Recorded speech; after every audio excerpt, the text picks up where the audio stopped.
Ideologies are commonly referred to as religions, and in many ways, the comparisons made are correct. So, then what really makes religions different than ideologies? What I found in the research of this video is that at least one very common ideology is actually fundamentally a religion, and another forming ideology is very close to becoming definitionally a religion. In some ways, if you buy what Nietzsche said about the death of God in the 1880s, you see this kind of thing is all but inevitable. But not all ideologies are religions, and though ideologies are attempts at creating belief systems, they're nothing in comparison to the belief systems created by religions, which are in some ways an attempt at solving the problems of ideologies within a society. But I'm getting a little bit ahead of myself here. Get ready for a wild and insanely interesting ride that will drop you off at a destination you had no idea you were going to. Okay, let's get started. There's some interesting history behind the word ideology in that it didn't actually exist before the French Revolution. It was created by a guy named Antoine Louis Claude d'Estude Comte de Tracy, which I probably mispronounced, but oh well. And while he was in prison in 1796 during the reign of terror of the French Revolution, he created the word. And it didn't take too long for ideology to pick up its negative connotation, as Napoleon referred to the thinkers associated with Tracy's ideology, who were essentially scientific rationalist progressive liberals, as ideologues. Ideology back then referred to a very specific ideology related to the French Revolution, but now it refers to pretty much everyone's political party's ideology. To understand what types of people are involved with certain ideologies, it's important to understand what psychology has shown us about political ideologies and their manifestations in terms of their psychological inputs. Part 1: The Psychology of Ideology. You might think that psychology doesn't really play a role in the study of politics, but what I've found as I dive deeper into it is that politics is almost entirely a personality game and really has nearly nothing to do with the actual policies at hand. Now, that sounds like a pretty insane claim, but let me explain what I mean. Some personality traits show extremely high correlations with ideologies that are reflected in how these people act. And for those of you who don't know, psychologists don't really use the Enneagram or Myers Briggs test anymore for assessments of personality. They use what's called the five factor personality model, which you may have heard of from the acronym OCEAN. That stands for openness, conscientiousness, extroversion, agreeableness, and neuroticism. Openness is basically interest in aesthetic beauty or ideas. Conscientiousness is basically how hard you work and how organized you are. Extroversion is exactly what you think it is. Agreeableness is the willingness to agree to things that keep a social group together and compassion for others.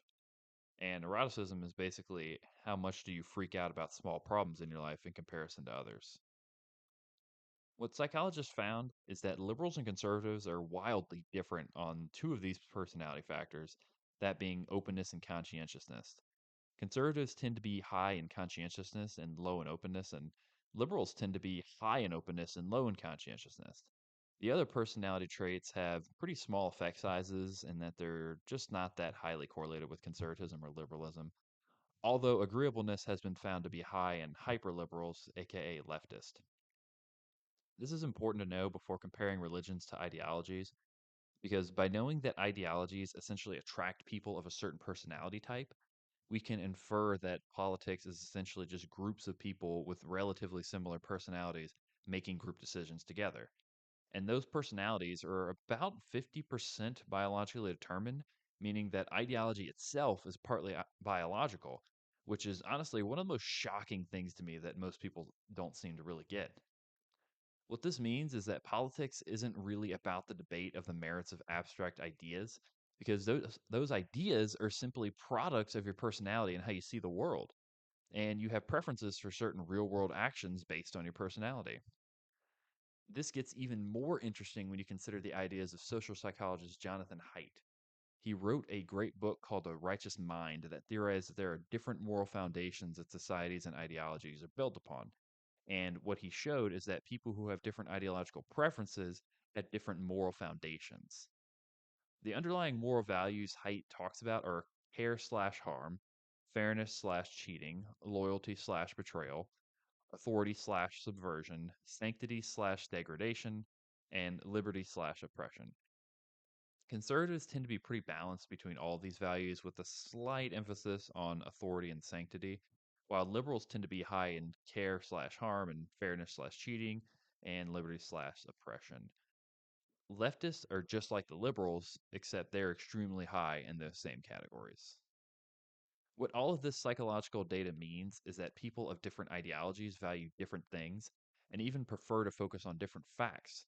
They prefer different ways of life, they prefer to live in different places and eat different foods, and most importantly, they have different core beliefs and moral preferences. These different core beliefs give people with different ideologies different visions in the world and what should be done in it. A great book that illustrates this in a way that I've never seen before is Thomas Sowell's Conflict of Visions. Sowell says that you can view politics through the lens of the constrained vision versus the unconstrained vision. The constrained vision is what you would think of as mostly conservatism, in that it presents the world as one in which people are fallen creatures. It says that people aren't really socially perfectible and that laws shouldn't try to achieve fair outcomes, but should be fair in the way their processes are set up. It's very Darwinist in that it presents a theory of the world that says we should just let social processes develop on their own, and the collective knowledge of the people will find a way to solve issues. Unconstrained vision, on the other hand, is what you'd refer to as a typically liberal or even leftist view of the world. People with this vision think that people start out in the world with a blank slate and that societies corrupt them. Because of that, if we just rework a couple of laws, we can achieve complete equality of outcomes for individuals and we can achieve perfect people. This is essentially the vision of Rousseau and the noble savage and people who believe experts can solve everything. What Sowell points out, and what I'm going to point out in the next section, is that ideologies are sort of like incomplete visions of the world, and that they give you the tools that someone of your personality type would most likely need to survive in the world, but are ultimately incomplete ways of living life. Your beliefs also result in a concrete presentation through actions and moral prescriptions that are pretty highly associated with your ideology. Part 2: Ideologies and their presentation. This section draws a lot of info from a book by political scientist Andrew Haywood in 1994 about political ideologies. It's a great book and it's pretty well written. And I also use some few research polls and my experience as a political journalist for the Daily Caller in this section. My hope is to paint a picture of ideologies that encompasses not just now, but also the past 30 years or so. Before I start, it's important to note that I'm not talking about Democrats versus Republicans. What you find when you look at polling data, and honestly just from real life experience, is that conservative and liberal ideologies are hard to square with the ideas of our current political parties, which is why you see conservative Democrats like Joe Manchin and more liberal Republicans like Mitt Romney. One thing you'll notice about ideologies and people who act in an ideological way is that these people seem to have an answer for everything. And that answer usually relies on one or maybe several assumptions, which seem to be kind of all purpose answers. Something that modern conservatives share the classical definition of conservative and most conservatives throughout history, for example, is their inability to accept new ideas. The essence of a conservative in this sense is essentially slow down there, we don't know what might happen. The principle of slow movement and inertia is something you'll pretty much always see when new legislation is introduced. Their argument is essentially if it ain't broke, don't fix it. Someone who is conservative might also say that the answer is always that we need less people in the federal bureaucracy, especially these days, and that we need to get rid of the administrative state or we at least need to shrink it. They'd say something like the people who rely on the administrative state should just figure it out and that the free market will be able to come up with solutions to the jobs that the administrative state is doing.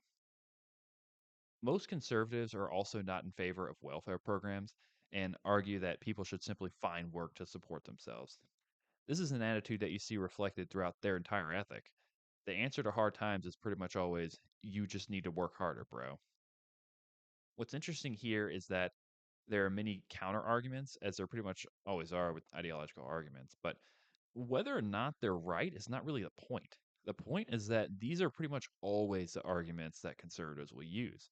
And one of the reasons is that conservatives are on net more concerned with stasis and group cohesion. New things have the potential to break up these things, which can definitely be dangerous. Another reason conservatives argue these things is because of their personalities, which, as I said before, tend to be low in openness, meaning they don't like new things, and high in conscientiousness, which means that they work hard. And those personality traits are literally reflected in if it ain't broke, don't fix it, and you just need to work harder, bro. Thus, their vision of the world and how they act, and even their policies they prefer, are guided by these assumptions which come from their personalities. What you'll see with liberals is that this exact same dynamic occurs. Liberals, particularly in their modern form, prefer the usage of government to solve problems. They would argue that some people are treated unfairly and get an unfair hand in life, and that the government needs to step in to change that. This comes from a bedrock belief in equality. Though equality of opportunity used to be what liberalism was about, it slowly started to mean equality of outcome. And that change is still happening in the modern sphere, and it creeps up every single day. Liberals are also very good with ideas and trying new things. They're the type of person who's much more likely to get a tattoo or try new restaurants and experiment around. This can be embodied in the idea of live and let live. They also tend to be more sexually liberal, which comes from that mindset of trying new things and a dislike of traditional monogamy.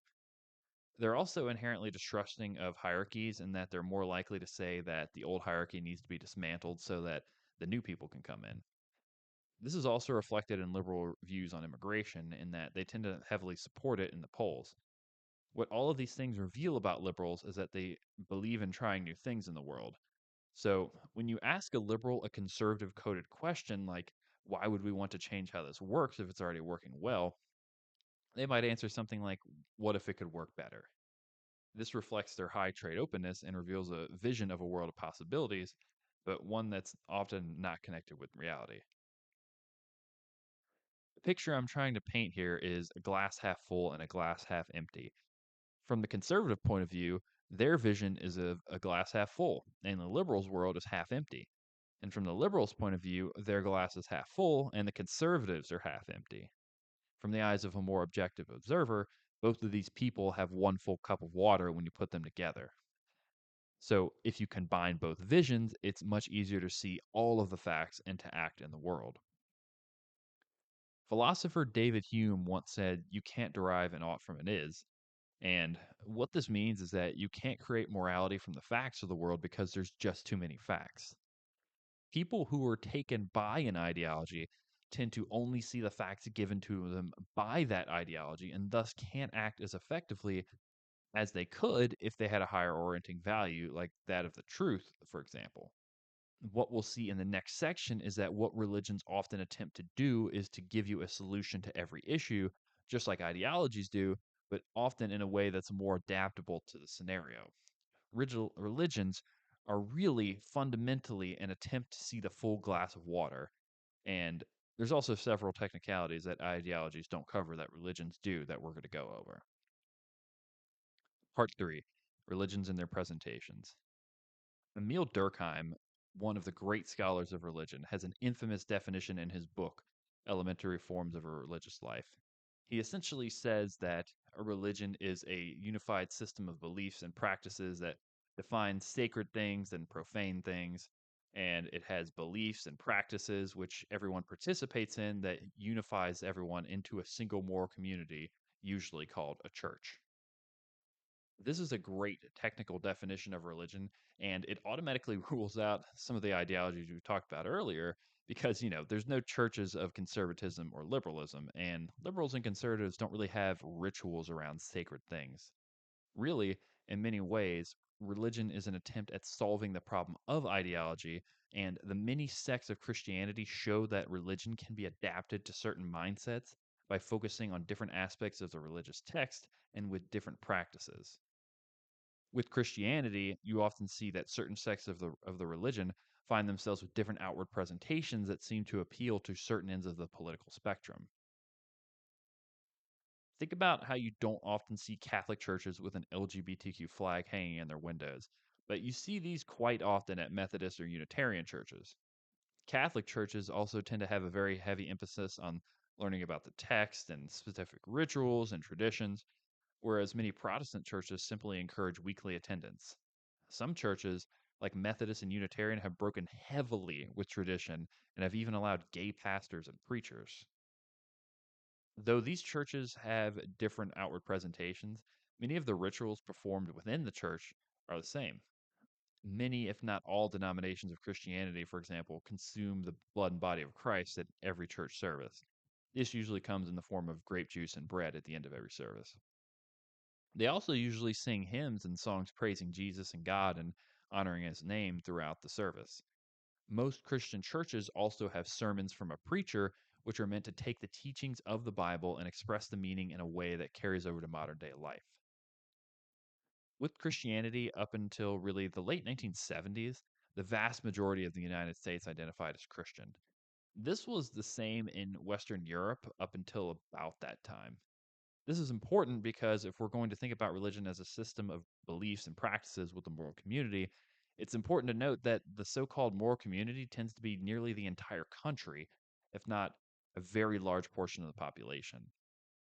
And there are smaller religions within each country, but most tend to have one major religion that a plurality of people subscribe to. So while America is more than half Christian at the moment, there are still small percentages of Buddhists, Taoists, and Muslims living in the US.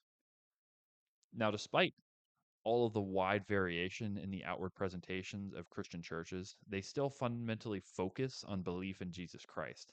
And his teachings take a major role in how all of these sects go about solving the fundamental problem of how to act in life. The character of Jesus Christ as a central figure in Christianity is not much different in category than central figures in other religions like Laozi and Taoism, Muhammad and Islam, and Buddha and Buddhism. This probably seems pretty blasphemous to some, so let me explain before I get burned at the stake. Jesus Christ is very clearly laid out in the Bible as the way, the truth, and the life. And that's important because what it means for our purposes is that Jesus is essentially the example set. And if we follow his teachings and what he has done and try to mimic it, we'll end up living a good life. And that theme is pretty central to all sects of Christianity. Within the major worlds of Taoism and Islam, what you'll notice is that they have similar characters that serve this exact function. In Taoism, for example, the idea of the way, which is literally what the Tao translates to, is expressed by the alleged creator of Taoism, whose name is Laozi. His teaching serves a primary way to live life within the religion, and he is honored as a deity of that religion. The Tao is very interesting, and I'm planning to make a video on it sometime soon, but for now, I'll briefly sum it up. The Tao is essentially a way of living life that can be described as a dance between the chaos and order of the world. In Islam, on the other hand, the Prophet Muhammad represents the way to live a life in such a way that honors the God of Islam, Allah. And Islam itself actually stands for, or rather is defined as submission to the will of God, which is interesting and a point we'll come back to later. So, with three major world religions, we have yet another similarity between them, and that's figures that represent the proper way of living out the doctrines of the religion. All of these characters have stories told about them that represent their way. Living that way of life is what gives you meaning. This is where I depart from Durkheim's definition of religion, and I think there's something deeper that needs to be understood here that makes ideology different from a religion. I've teased this a couple of times now, but don't worry, we're going to talk about it in the next section. Part 4: How religions and ideologies differ. Earlier in this video, a few times, I said that religions are an attempt to solve the problem of ideologies. That problem is that fundamentally, ideologies allow you to narrow your viewpoint of the world. And when that happens, you often intentionally ignore facts that might be detrimental to your worldview so that you can maintain your viewpoint. So, a liberal who is pro immigration might ignore the fact that wages are being depressed by an onslaught to the supply of labor because they're in favor of mitigating the harm that these immigrants might experience in their home country. On the other hand, a conservative might be so anti immigration as to prefer a decrease even in legal immigration and thus would prefer there be fewer intelligent Indians over in Silicon Valley. Those same Indians and legal immigrants from various other countries might provide immense value to the country through new business ventures providing new jobs, and they're probably pro American values if they came here the legal way. What religion attempts to do is give us an all purpose value at the top of the hierarchy that we can orient ourselves toward that hopefully not only keeps our society afloat, but helps it flourish. An example of a value like that would transcend the liberal and conservatives' viewpoint on immigration, as mentioned above, is truth. If one is allowed to see the truth, they can come up with solutions that consider both of the points of view presented above. This value of truth is represented by Jesus Christ in Christianity, as other values of other religions are represented by other central religious figures. It's important to note here that this sounds like an insane claim, almost conspiratorial, but that's if you assume religion was intentionally designed that way. I don't think that. I think it's more of a Darwinistically evolved social process.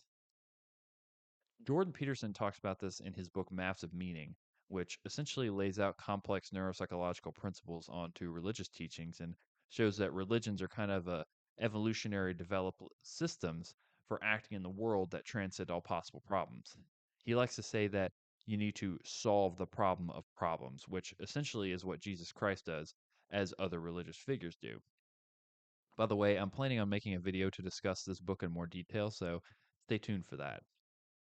Anyways, Jordan Peterson theorizes that the central figures in religious texts serve as representations of complex psychological principles that society should ideally orient itself toward if it is to be successful. This is different for each religion. For example, if you consider Christianity, the highest orienting principle is the idea of truth itself, using your speech to create order in the world and taking on the challenges that life throws at you. This kind of idea is expressed extensively through the lives of Moses, Jesus, and Joseph. They're essentially all savior figures who kind of have it tough to begin with, but through courage and true speech, they're able to transform their world. You could see this pretty concretely in modern Western societies and the development of complex moral systems and even the creation of the idea of philosophical ideas like scientific rationalism. The ideology of scientific rationalism is, in a sense, a kind of worshiping of the truth of reality as the highest value. Both Rene Descartes and Francis Bacon, who are widely considered to be some of the first scientific rationalist thinkers, said they saw truth as a way to uncover God's creation. Descartes even believed that reason was a gift from God to help uncover the truth. What's interesting about the Quran is that figures Moses and Joseph are also mentioned, and their stories are relatively similar with messages that ring to the same tune. But Islam is not so much about the pursuit of truth as much as it is about the cohesion of the group together. And you get this idea from the word Islam itself, which means submission to the will of God. That idea is considered a core principle within the religion and orients the way that many Muslim societies function. The religion focuses much more on practice than most other religions do, in that many Muslims pray 5 times a day, and Muslim countries have extremely strict legal systems that are completely mixed with the Islamic religious system. This means there's no such thing as separation of church and state in many Islamic countries. You see this in countries like Afghanistan, Iran, and Saudi Arabia, and they incorporate Sharia law into their legal codes, and judges in these legal systems are extremely well versed in Islamic laws and codes, which are fundamentally a part of the system itself. The Prophet Muhammad also focuses heavily on group cohesion and even created the idea of zakat, which is essentially mandatory giving used to help the needy, widows, and other downtrodden members of the community. What this all means is that religions aren't just churches with moral communities that practice common rituals and have common beliefs. They're really attempts at uniting the vision of entire societies together to keep them moving forward through history with a shared idea of how to create that meaning. They do this through stories that represent the values that the religions consider to be of the highest importance. But ideologies and religions aren't the only socially evolved belief systems moving us through history. There's one more category left that I discovered, and I think we should talk about it, even though it's probably going to piss a bunch of people off. Part 5: Pseudo-religions, LGBTQ pride, and Trumpism. This is essentially a rough outline of a future video or even several, but it's worth mentioning briefly here. It's kind of funny and it's also an important trend happening in our world right now, so I thought I'd discuss it. In the absence of religion, something has to take its place. And we've seen that in many in the modern world are engaging in nearly religious style zealotry when it comes to certain topics. That much is true with the Pride movement and Trumpism or the MAGA movement. We all know what LGBTQ Pride is since we're reminded once every year for an entire month and on about 30 other dates throughout the year. And that's important to note. They have ritualistic days of celebration, just like religions do. If you're not aware of just how many days there are celebrating LGBTQ ideology, here's a full text wall of them. They've got the entire month of June, and they also have multiple awareness weeks, including Bisexual Awareness Week in September, Transgender Awareness Week in November, and over a dozen other days, most of which are recognized by the United States federal government. On top of these ritualistic days of remembrance, they've got the Pride flag, which hangs in churches, businesses, and millions of houses around the US and Europe. The flag is literally a symbol of their pride and their sexuality and is used to represent community and unity with other people within the LGBTQ movement. Another thing that makes LGBTQ pride a kind of pseudo religion is the ritualistic celebrations during Pride Month, which are appropriately named Pride Parades. If you asked Emil Durkheim if LGBTQ pride is a religion, he'd probably say it comes pretty close in that they have rituals, shared beliefs, they've got sacred things like the pride flag, and they have a moral community.